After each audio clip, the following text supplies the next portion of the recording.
권성동을 비롯한 이 윤핵관들의 자신감, 오만함이 지금 하늘을 찌르고 있는 것 같습니다. 이 지금 이태원 참사에 대한 반성 없이 여기에다가 세월호를 끌어다 대고 있어요.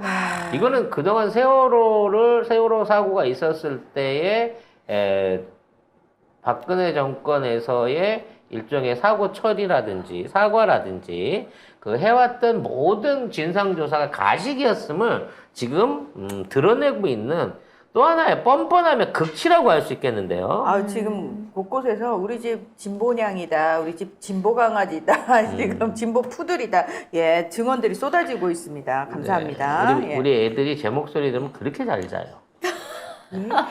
아니, 실제 이게 그렇습니다. 제가 그 목소리의 주파수가 굉장히 하이톤이라서 강아지들한테는 편안함을 주죠.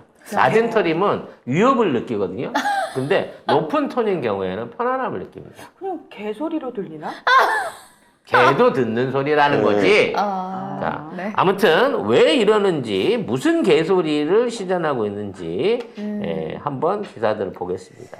네, 12구 참사에 대한 국짐 의원들의 막말이 이어지고 있는데요. 권성동 의원이 세월호처럼 정쟁으로 소비되다 시민단체의 횡령에 악용될 수 있다는 막말을 한 데 이어서 어제 국회 본회의에서 국짐 송원석 의원은 참사는 소위 말하는 해밀턴 호텔 옆에 골목만 있던 게 아니라면서 현장에서 직선 거리로 무려 300m나 떨어진 곳에도 시신이 있었다고 합니다라고 얘기했습니다.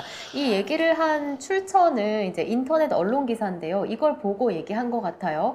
기사에 따르면 희생자들이 참사 현장과 150m가량 떨어진 곳에서 심폐소생술을 받은 게 의심스럽다며 마약이나 독극물에 의한 사망 가능성 등을 언급했습니다. 이게 전형적인 가짜 기사죠. 네, 이 그런 거를 보고 얘기를 이 한다고? 기사를 쓴 기자가 있는 인터넷 언론사가 신천지하고 연결고리가 있다라는 게 우리 고양이 뉴스 통해 가지고 인터넷에 보도되기도 했습니다만 이게 이제 결과적으로 저들의 프레임인 거죠. 사망이 다른 원인일 수 있다라고 얘기하는 게. 그러니까 맨날 이런 개도 안 할 소리를 찍찍대는 것들을 진짜 쥐소리 같네. 찍찍대는 것들을 왜 뽑아주는 거야 도대체? 그리고 방송을 들으려면 송작가 TV처럼 니들이 가서 어디 가서 이 입벌구들이 한 번이라도 써먹을 수 있는 방송을 들어야지. 그런 근거도 없는 가짜뉴스 방송을 들어왔고 국회에서 시전해갖고 나불거리는 거는 그거는 최소한의 예의가 아닌 거고 같은 편한테도 욕을 처먹는다는 겁니다. 300m 거리에 있는 시신이 있었다는 자체가 말이 안 된 거고요. 300m를 그리고 물론 참사 현장에서 떨어진 곳에서 심폐소생술을 하는 사진들이 있습니다. 근데 그건 당연한 거 아니겠습니까? 지금 피해자들과 사람들이 다 있는데 현장에서 그 소리 할 수 없잖아요. 현장에서 사람들 다 쓰러져 있는 그 옆에서 심폐소생술을 하란 말입니까? 급하게 끌려온 사람들이 심폐소생술을 했던 거죠. 사실 이게 초기 출동이 너무 늦어졌기 때문에 소방관이나 경찰관들이 찾아갔을 때 심폐소생술로 살릴 수 있는 사람은 극히 일부였다고 합니다. 그러니까 이미 깔려 계신 분들은 거의 가망이 없는 분들이었고요. 그래서 그분들의 시신과 그 상태를 수습하면서 살아있는 생존자들을 케어하기 위해서 상당히 먼 거리까지 이동을 해야 될 정도로 주변 통제나 이게 전혀 안 됐었단 얘기예요. 탐사 현장의 원인을 제공한 위쪽 카페 골목길은 1시간이 지날 때까지도 지속적으로 인파들이 계속 유입되고 있었고 사고가 났는데도 불구하고 그 옆을 지나가던 사람들 사고가 난지 모를 정도였고요. 밑에서 경찰관들 몇 명과 소방관들이 시신을 수습하기 시작했을 때는 쌓여져 있는 사람들을 한 명 한 명씩 막 얽혀져 있는 거예요. 팔다리가 얽혀져 있는 사람들은 한 명 한 명씩 풀어내는 것 말고는 할 수 있는 일이 없었다라고 할 정도로 현장 증언은 그야말로 끔찍한 상황들이었다는 거를 우리가 모르고 있는 거예요. 아니 그리고 마약을 하고 길에 돌아다닐 수도 없고요. 일단 그리고 이런 말을 하려면 앵간히 해야지. 이거를 의원들이 나서서 국회의원, 그러니까 국민의 대표라고 뽑힌 사람들이 나와가지고 국회에서 이런 말을 한다? 대놓고 2차 가해를 하는 겁니다. 그전에는 사람 이름만 해도 2차 가해라고 뭐라고 했잖아요. 근데 지금은 뻔뻔하게 마약 얘기를 하면서 이걸 2차 가해라고도 얘기도 안 해. 그리고- 모든 언론이 이걸 또 받아쓰고 있어요. 그리고 이 사인이 마약 압사가 아니라 마약 중독이라고 하면 중독될 정도의 수치에 취해 있는 사람이 돌아다닐 수가 있냐 이 말이지. 그 말도 안 되는 거죠. 말도 안 되는 얘기거든요. 네. 압사 이외에 다른 원인이 있을 수가 없습니다. 어? 압사 아닌 시신을 찾아와 보라고 그러면. 그래서 결국에는 다시 원점으로 돌아가서 왜 교통통제 안 했냐? 누가 시키느냐? 왜 경찰이 거기 없었나? 있었는데 왜 교통통제 안 했나? 마약 수사만 했나?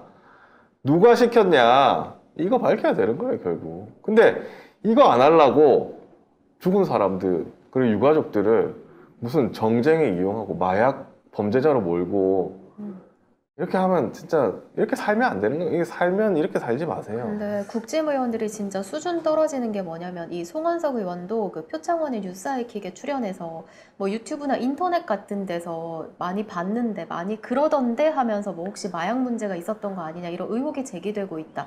이렇게 정말 한없이 가벼운 발언을 지상파 라디오에서 하거든요.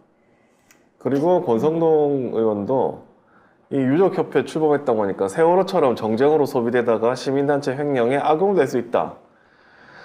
이런 말까지 했거든요. 그러니까 일단 세월호처럼 정쟁으로 소비한 거는 국민의힘이고요. 시민단체 횡령 이런 일이 없었고요. 근데 이 말을 권성동이 이렇게 얘기하면 언론이 또 다 받았습니다. 근데 이렇게 말하니까 고 이지한 씨 어머니가 권성동 의원님한테 전해주세요. 그 더러운 입 한 번 더 놀리면 유가족들이 가만히 있지 않겠다고. 그 더러운 입 한 번 더 놀리면 유가족들이 가만히 있지 않겠다.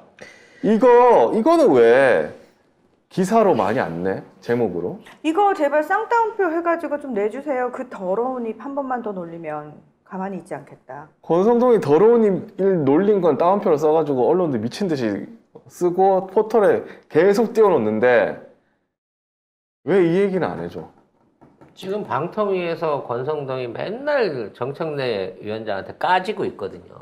맞아요. 그러니까 이게 왜 예전에 국회의원들 앞에서 무릎 꿇으셨던 아버님이 우셨던 아버님이 사실 그 이지한 씨 아버님이었거든요. 고 이지한 씨 아버님이셨거든요.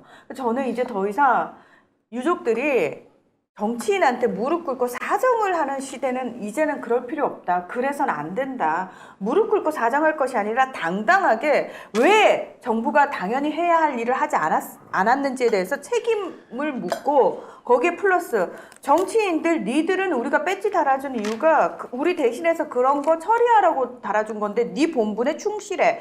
유가족 향해서 너한테 배지 달아준 사람들을 향해서 이런 식의 더러운 입 놀리지 말고라고 이제는 강하게 나가셔야 맞아요. 된다라고 생각합니다. 네 이래놓고 국회의원 더 할 수 있을 것 같아? 라고 그렇죠. 유족들이 먼저 얘기해야 되는 겁니다. 그래서 참사 초기부터 제가 자꾸 부탁을 드렸던 게 고통스러우시더라도 또 기억하기 싫으시더라도 그 당시에 직접적인 상황을 겪으셨거나 옆에서 보셨거나 목격을 하셨거나 또는 이와 같은 안타까운 사연을 가지신 분들의 얘기들을 더욱 많이 들어야 됩니다. 더 많이 들어서 상황을 더 이해하고 더 많은 분들이 공감할 수 있게끔 만들어줘야 되는 거고 그게 저들이 제일 두려워하는 거거든요. 그래서 저는 이런 분들이 좀 더 방송이나 이런 쪽에 가서 출연을 하시거나 아니면 자체적으로 목소리를 낼 수 있는 어떤 채널들을 만드셔가지고 본인들의 얘기를 당당하게 하셨으면 좋겠어요. 기자들이나 이런 애들은 써주지 않거든요. 안 써줘요. 지금 얘네들이 정부가 도대체 어떤 방식으로 뒤통수를 치고 있고 무엇으로 협박을 하고 있으며 어떻게 회유를 하고 있는지를 미리미리 말씀을 하셔야 돼요. 그리고 뭐 빌거나 이렇게 뭐 부탁하거나 이래가지고는 마십시오. 네, 이제 국힘 하십시오. 절대 말 안 듣습니다. 진짜 절대 만드는 그리고 지금 뭐 온갖 얘기로 뭘 해드리겠습니다. 뭐 온갖 감언이설로 꼬신다고 하더라도 만일 그걸 따라가시면 나중에 스스로가 가해자는 아니겠지만 피해자임에도 불구하고 제대로 된 피해를 호소하지 못하는 피해자가 될 수 있습니다. 그건 2번 죽이는 거예요, 고인을. 그러니까 의원들이 이렇게 얘기하니까 국회의원이 이렇게 얘기하니까 국힘 시의원도 지금 막말하고 있잖아요. 나라 구하다 죽었나? 국민의힘 창원시 의원이에요. 페이스북에 유가족 비하 발언을 막 쏟아냈습니다. 국민은요, 나라를 구하다가 죽어야 되만 하는 의무가 있는 게 아니에요. 국민은 어떠한 속에서도 국민의 생활 안에서 국가라는 테두리 안에서 자유롭게 살아가고 있는 동안에 그 생명의 위협을 받아서는 안 되는 겁니다. 그게 국가의 의무인 거예요. 아, 근데 나는 되게 웃긴다. 그럼 니들은 국가의 녹을 먹고 그 국민들이 낸 세금으로 녹을 먹는 것들이 대통령부터 시작해가지고 니들은 도대체 국가를 위해서 국민을 위해서 뭘 했어? 국가와 국민의 안중에 없고 니들의 사리사욕만 채운 것들이잖아. 그게 국민의 세금을 녹으로 받아먹는 니들이 할 짓이야? 나 그걸 한번 물어보고 싶다 진짜. 대한민국의 국민이면요, 놀러를 가서든 반지하에서 잠을 자서든 아니면 어디로 평상시대로 돌아다니든 기차를 타고 다니든 전철을 타고 다니든 어떠한 상황 하에서도 안전해야 되는 거고, 아니 그러면 그걸 지키라고 국가가 있는 거고 공무원들이 있는 거예요. 아니 그러면 해외에 여행 갔다가 조난당한 우리 국민은 안 구해도 되는 겁니까?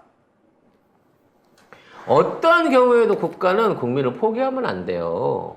그리고 그 의무를 다 못해서 일어난 사고에 대해서는 반드시 책임과 그에 대한 반성과 재발 방지를 위해 노력할 줄 아는 성의를 보여야 되는 겁니다.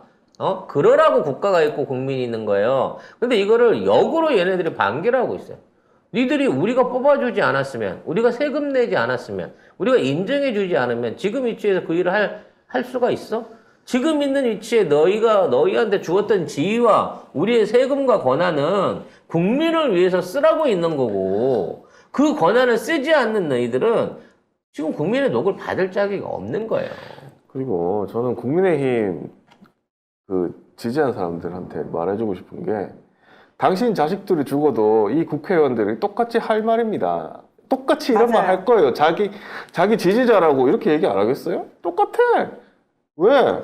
상관없거든. 그래도 되거든. 이런 사람 뽑아야 되겠습니까? 다 국민의힘인데? 생각을 좀 하십시오. 생각을. 아휴, 박희호와 얘기는 넘어갑시다. 네. 쪽팔리네.